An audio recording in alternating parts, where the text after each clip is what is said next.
If you could lay out for us, what are the main findings of this report?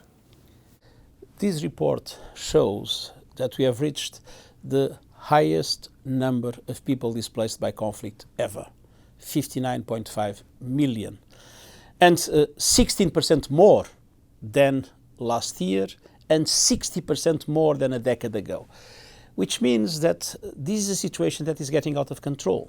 The world became a mess, and if people think that humanitarians can clean up the mess, they are wrong. We no longer have the capacity to pick up the pieces. More and more people are suffering, and more of the people that are suffering have no chance to get protection or support because we no longer have the resources to do so. 60 million people forcibly displaced. What accounts for the situation having got this bad? I think we are witnessing a multiplication of conflicts. There are no clear power relations, and when there are no clear power relations, impunity and unpredictability became the name of the game. The international community seems not to have capacity to prevent conflicts and to timely solve them. Some of them get totally out of control. If you look at Syria and Iraq, now we have 15 million people displaced in and from the two countries.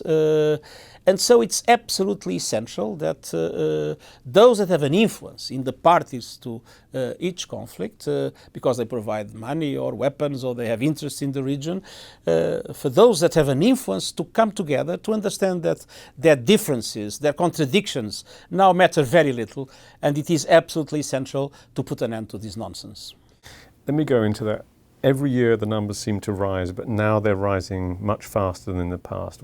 Why is that happening? If you look at 2010, there were 10.9 thousand people displaced by conflict per day.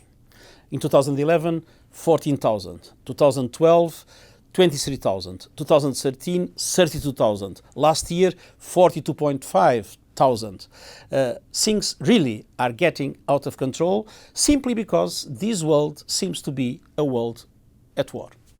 Is it not, though, the UN's responsibility to be taking action on this?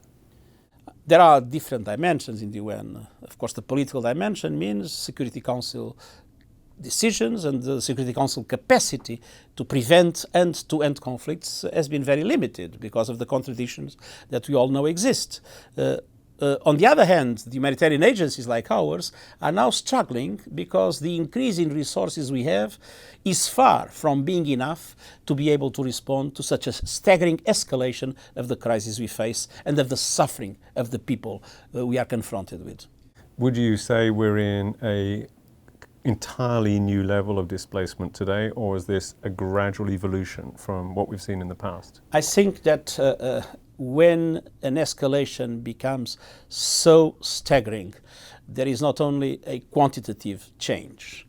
The world becomes different, a much more dangerous world with much more dramatic humanitarian consequences.